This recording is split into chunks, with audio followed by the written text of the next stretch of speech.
Just a young gun with a quick fuse. I was uptight, wanna let loose. I was dreaming of bigger things and wanna leave my old life behind. We all know the two blockbuster deals the Oklahoma City Thunder made this summer to upgrade their roster. All-stars Paul George and Carmelo Anthony joined the reigning MVP to make a run at the top of the Western Conference. Thunder, feel the thunder. Lightning and the thunder. Thunder, feel the thunder. Lightning and the thunder. Thunder, thunder. Interestingly, both the Knicks and Pacers are shocking everyone, and they both have a better record than the Thunder, as Victor Oladipo and Domantas Sabonis have been able to shine and Kristaps Porzingis unleashed onto the world. If we're looking for answers to why OKC has struggled with this roster, we certainly can't look at the defense, which is ranked second in the league in defensive rating. With Paul George, Andre Robertson, and Steven Adams anchoring their defense, teams have been struggling under their ball pressure, pursuit, and shot contesting that has made them a team no one wants to run offense against. And I'd like to make sure Steven Adams gets more props for his defensive effort, as he helps cover for his teammates quite a bit and is as responsible for their overall rank as anyone else. No, this is all about their offense. Last year, Russ won the MVP award averaging a triple-double, and the narrative was that he needed to do so much because his team had so few weapons. Well, this year, that is not the case. However, one of his main weapons hasn't adjusted to the inevitable decline of playing in the NBA for 15 years. The way the offense is run, Melo is still trying to isolate the same amount of time he did with the Knicks, and he's been struggling mightily. He doesn't elevate well, meaning any type of drive to the basket is easily contested into misses. And he insists on taking long twos after completely stopping any type of ball movement, which is rare anyway. You can see how bad the spacing and slow the movement is once Melo gets it, probably because his teammates assume correctly that he's just going to shoot it anyway. Even when they give him the respect to attack out top to end a quarter, he can't even beat a bigger player like LaMarcus Aldridge, and he's left to hoist up an out-of-rhythm 18-footer that isn't even close to going in. When he can beat the big off of the mismatch, it's easy for the other bigs to rotate over and contest, especially when you notice his teammates walking around on the perimeter, enabling even more help. He also refuses to make contact on most of his ball screens, which doesn't open up opportunities for his teammates like Russ here. And you can just see the energy sag out of the team as soon as he gets it at the elbow, as he tries to be 28-year-old Melo when he's in fact 33. The Melo isolation has almost become a demoralizer, as nobody moves once he gets the ball. Look how there are literally 5 Spurs in the paint on this shot. And if you were hoping for Olympic Melo, the one that gets easy spot-up shots when his talented teammates create opportunities for him, he simply hasn't existed this year. Either those shots are so tough and contested that nobody can make them consistently, or you can see he simply doesn't get good lift anymore out of his tired legs. He also has been hanging in the air before releasing the ball, something that you can do if you're getting way up in the air on your jump. But this is just flattening out his shot, and he's been terrible spotting up all year because of it. Paul George's game has also taken a big step backwards. Last year in Indiana, he was very efficient and was elite while running the pick and roll. Compare his ranking to this year, and it's crazy how far that has dropped. One big reason is that he's passing out of the pick and roll a lot more. Donovan has set up the offense so that Melo is on the weak side most of the time, and George could draw the defense and kick. But we've already shown how Melo has struggled, and it's killing Paul's numbers.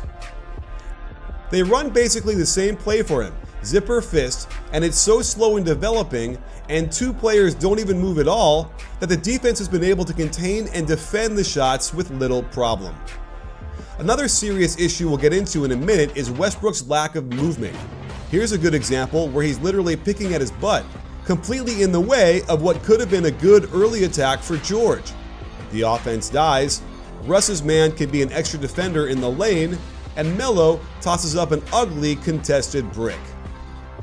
Of all the things I see with Westbrook's game, and mind you, he is a great player that can do great things with the basketball, I think the one thing that frustrates me the most is his lack of movement without the ball. It's fascinating to watch him bring the ball up the court time and again, make a pass to start the offense, and then simply back up or walk around in the same general area 30 feet from the hoop. I've studied NBA offenses for years and years now, and I can honestly tell you that there is just no offense drawn up by a coach that calls for the point guard to initiate with a pass and then stand around and wait for the pass back eventually. This does more to stall the offense than anything else, and it's unclear how this evolved. Russ has been doing this way before Coach Donovan took over the team, and in the era of pace and space, quick ball movement and attacking on the catch, where every other team gets their point guard sprinting to a new spot after initiating, these possessions continue to stand out. It's possible that subconsciously he discovered that by letting his man get in the way like this, the ball ultimately gets back into his hands where he then has to create something. No one knows what's in Russ's mind and why this is happening, but it's a very subtle thing that most people probably don't notice. And against good defenses, it will hurt their ability to get good shots. Now let's look at how the big three are doing together on the court. Their net rating is a decent plus 5.1, but compared to some other big threes, they're not getting enough bang for their buck. The Thunder are last in the league by a wide margin in passes per game, and you can see how there's just no flow with the offense. Every action is separate, and they're forced to wait for each other to get into position, and it just lets the defense be in better position to defend. There seems to be a general sense of confusion over what they want to run.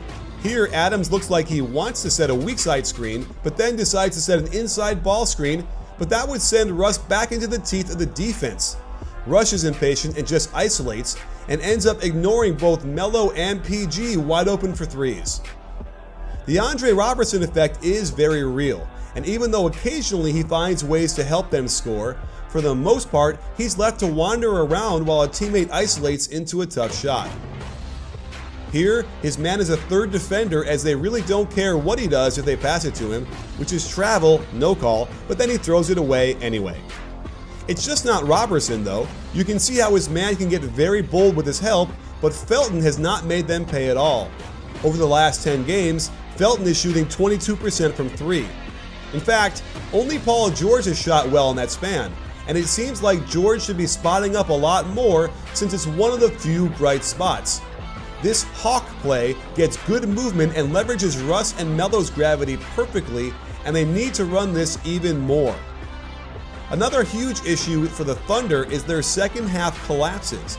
Look at their net rating by quarter, and you can see particularly in the third quarter, they can't handle the other team's adjustments. While their offense does rebound in the fourth quarter to acceptable levels, their defense collapses across the entire second half. We are now 30% of the way into the season, and currently the Thunder would not make the playoffs, which would be a complete disaster considering who they brought in this year. While there is still lots of time to figure things out, how much further can their offense improve? It's ranked 23rd right now. Can they get it to 15th? Is that enough? If they're in the same position now next month with the trade deadline looming, do they look to make a trade?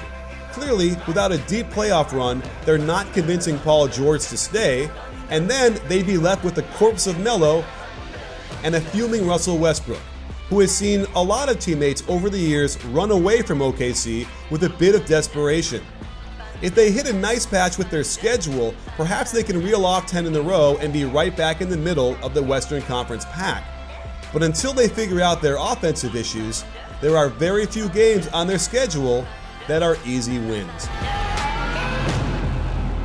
Sports fans, to see more of our great NBA content and analysis, make sure to hit the subscribe button, but also click the bell and adjust your settings so you can get an alert the second our videos drop, because trust me, you're going to want them hot and fresh. You in?